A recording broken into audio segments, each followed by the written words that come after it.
गढ़ीबाज में एक बार फिर आप सबका स्वागत है। मैं और मम्मी इस वक्त हैं लद्दाख में, लेह में। ये जो वीडियो है ये लेह लद्दाख के बारे में नहीं है। इस टूर की सीरीज़ जो है पूरे वीडियोस में अपलोड करूँगा, लेकिन हाल फ़िलहाल हम बात करेंगे अरुणाचल सीरीज़ के बारे में। अरुणाचल सीरीज़ के सारे वीडियोस हमने अपलोड कर दिए हैं। ये जो वीडियो है इसमें हम एक सवाल का जवाब देने वाले हैं। वो क्या मम्मी? पैसा। उधर देख के बोलो मम्मी, वो पूछ पैसा। हर कोई ये पूछता है कि आपके स्टोर में कितना खर्चा हुआ, कितने एक्सपेंसेस आए, होटल्स आपने कितने में लिए, ये सारी चीज़ें पूछी जाती हैं। तो हर अपने टूर के बाद मैं एक वीडियो एक्सपेंसेस पे ज़रूर बनाता हूँ। तो आज के वीडियो में इसी के ऊपर हम बात करेंगे। सबसे पहले बात करते हैं हमारे टूर की इटनरी की। भिलाई से लेके अरुणाचल और अरुणाचल से वापस लेके भिलाई, ये जो हमारा पूरा टूर रहा ये रहा 29 दिन का, 29 डेज़ का। अभी स्क्रीन पे आपको मेरी इटनरी दिख रही है। अगर आप भी एक रोड ट्रिप प्लान कर रहे हैं अरुणाचल का तो आप इससे इनपुट्स ले सकते हैं। इस टूर को हम लोग 4 लेग्स में डिवाइड कर सकते हैं। पहला पार्ट था भिलाई से रांची, रांची से देवघर, देवघर से डालखोला, डालखोला से बोंगईगांव और बोंगईगांव से तेजपुर।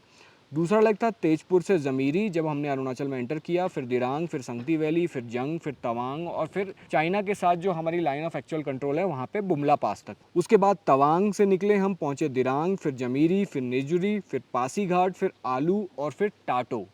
टाटो मेचुका नाम की जगह से 50 किलोमीटर पहले आता है। हमें जाना मेचुका था, लेकिन ख़राब रास्तों और भारी बारिश की वजह से हमें पीछे मुड़ना पड़ा। उसके बाद हम पलटे टाटो से, फिर पहुंचे पोपदी, फिर वहां से पहुंचे पानबाड़ी, फिर बोंगईगांव, किशनगंज, देवघर, रांची और फिर भिलाई। तो ये थी हमारी टूर की इटनरी। अरुणाचल ये तो बहुत बड़ा है, हमने तो उसका 25% ही किया होगा।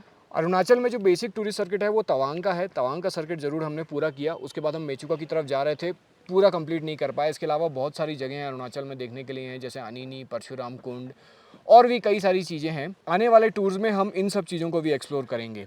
गड्डीबाज की जो पूरी फैमिली है वो काफ़ी बड़ी है। अलग अलग सोशल मीडिया प्लेटफॉर्म्स के थ्रू कई लोग हमसे जुड़े हुए हैं। कई लोग यूट्यूब से जुड़े हुए हैं, कई लोग फेसबुक से जुड़े हुए हैं, कई लोग इंस्टाग्राम से जुड़े हुए हैं।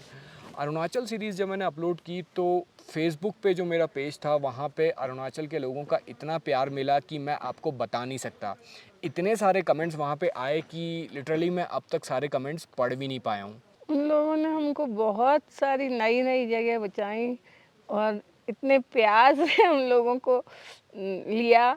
और उनने कहा कि अब हमारे यहाँ आके रुकना, ये देखना, इधर जाना, ऐसा करना, वैसा करना, मतलब कि बहुत ढेर सारा प्यार था उनके कमेंट्स में।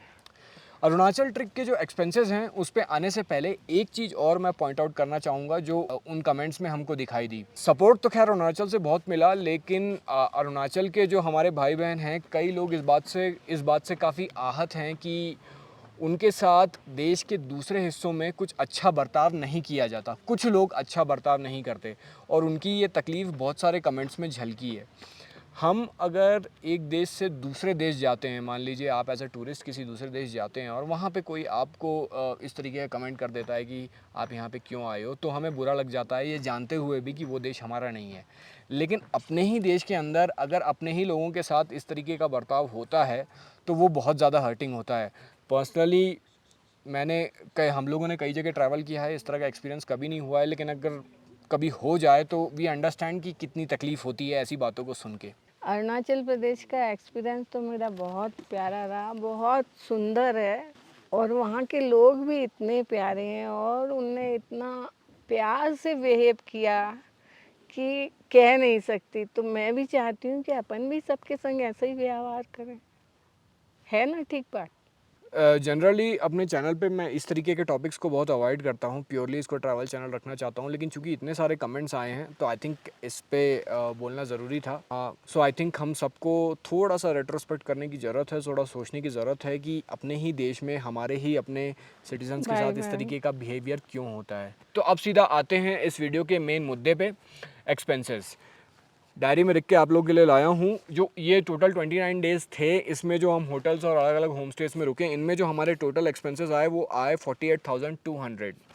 अलग अलग होटल में अलग अलग टैरिफ था। अपने हर वीडियो में मैं जिस जगह पे पहुँचता हूँ वहाँ पे उस होटल या होम स्टे की लोकेशन, वहाँ का टैरिफ और वहाँ का कॉन्टैक्ट नंबर मैं दे देता हूँ, तो आप मेरे वीडियोस के डिस्क्रिप्शन में जाके और भी डिटेल्स चेक कर सकते हैं। इसके बाद आते हैं फ्यूल एक्सपेंसेस पे। हमारी प्यारी रंगलूम पीछे खड़ी हुई है। इस टूर में टोटल चली 6,025 किलोमीटर। 320 लीटर्स डीजल इसमें गया और 18.82 की इसने एवरेज दी। तो इस हिसाब से टोटल जो फ्यूल पे हमारे एक्सपेंसेस हुए वो हुए 31,500। अब आते हैं खाने पे। खाने पे जो हमारा टोटल एक्सपेंस हुआ इस टूर के दौरान वो हुआ 11,400। इस 11,400 में हमारा फल फूल नींबू टमाटर सबका एक्सपेंस इंक्लूड है। खाना जो हमारा था हम लोग कोशिश करते थे एक ही टाइम कहीं होटल में या जिस होम स्टे में रुके खाएं, बाकी टाइम हम लोग ने सलाद और फ्रूट्स इन सब में स्टिक किया। तो मैं टोटल आपको खर्चा बता रहा हूँ, प्लस हमारे पास कुकिंग का पूरा सेटअप भी था। बहुत ज़्यादा तो नहीं, लेकिन फिर भी हमने आई थिंक 7-8 बार अपना खाना बनाया है इस टूर में। तो आई थिंक वहाँ भी हमारे थोड़े एक्सपेंसेस कम हो गए। तो 29 दिन का टोटल जो हमारे खाने पे एक्सपेंडिचर हुआ वो हुआ 11,400 रुपये। अब आते हैं टोल टैक्स पे। टोल टैक्स का अप्रॉक्सीमेट अमाउंट मैं आपको बताऊं तो वो था 3,000 रुपीज़। उसके बाद आते हैं मिसलेनियस एक्सपेंसेस पे। मिसलेनियस एक्सपेंसेस मतलब समझ लीजिए कि कहीं हम कोई म्यूज़ियम या किसी जगह पे जा रहे हैं, एंट्री टिकट दे रहे हैं, ये सारी चीज़ें। तो मिसलेनियस एक्सपेंसेस पे हमारा खर्चा हुआ 7,670। इसमें जो सबसे बड़ा खर्च था 5,500 रुपये, वो हुआ जब हम बुमला पास गए थे। तवांग से जब हम चाइना के साथ जो हमारी लाइन ऑफ एक्चुअल कंट्रोल है वहाँ पे बुमला पास पड़ता है, वहाँ जाते हैं तो आपकी खुद की गाड़ी अलाउड नहीं होती वहाँ पे। लोकल गाड़ी ही आपको हायर करनी पड़ती है। तो वो जो कैब हमने हायर की थी वो पड़ी हमें 5500 की। उसके अलावा अप्रॉक्सीमेटली 2,000 और मिसलेनियस एक्सपेंसेस हमारे आए। तो ये हुआ हमारा पूरा टोटल खर्चा। अब इसको अगर हम जोड़ते हैं तो होटल का 48,200, फ्यूल का 31,500, खाने का 11,400, टोल टैक्स 3,000 और मिसलेनियस एक्सपेंसेस 7,670। तो इसको अगर हम टोटल करें तो हमारा टोटल खर्च आता है 1,01,770। आई थिंक अब तक की हमारी जितनी ट्रिप्स रही हैं ये सबसे ज़्यादा एक्सपेंसिव ट्रिप रही है। इससे पहले आई थिंक 70-80 मैक्सिमम 90 के मार्जिन में हम एक महीने की ट्रिप मैनेज कर लेते थे। यहाँ पे हमारा खर्च थोड़ा सा ज़्यादा हुआ बट पूरा वर्थ इट था। अरुणाचल में घूमने के लिए हमारी बहुत सारी जगह बची हैं। तो अगले साल इसी वक्त सितंबर अक्टूबर में हम लोग अरुणाचल की वो जगह कंप्लीट करेंगे। फिर इस से बार जाएंगे। मैं अप्रैल में चला गया था, तब थोड़ी सी वहाँ बारिश जल्दी होती है, इस वजह से थोड़ी सी गड़बड़ हो गई और हम कुछ जगहों को एक्सप्लोर नहीं कर पाए। अगली बार सितंबर अक्टूबर में जाएंगे जैसा मम्मी आपको बता रही हैं।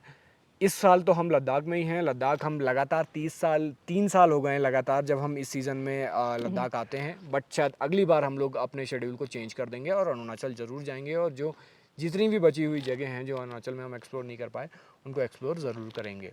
फेसबुक और इंस्टाग्राम पे भी हमारे पेज हैं। आप में से जिन लोगों ने उनको फॉलो नहीं किया है, लिंक आपको डिस्क्रिप्शन में मिल जाएगी। प्लीज़ आप उनको ज़रूर फॉलो कर लीजिए, तो आपको हमारी ट्रिप से रिलेटेड लेटेस्ट अपडेट्स यहाँ पे भी मिलती रहेंगी। इस वीडियो के साथ अरुणाचल की सीरीज़ ख़त्म हो गई है। बहुत जल्द हमारी लेह लद्दाख की सीरीज़ आने वाली है। तो उम्मीद करते हैं कि जैसा सपोर्ट आपने इस सीरीज़ में किया है हमारी लेह लद्दाख 2023 की सीरीज़ में भी आप वैसे ही करेंगे।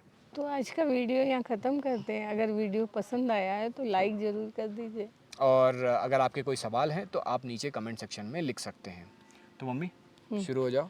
हमेशा खुश रहिए, स्वस्थ रहिए और मस्त रहिए। तो आज का वीडियो यहाँ पे ख़त्म करते हैं। अब आपसे मिलते हैं अगले वीडियो में। तब तक के लिए गुड बाय। बाय।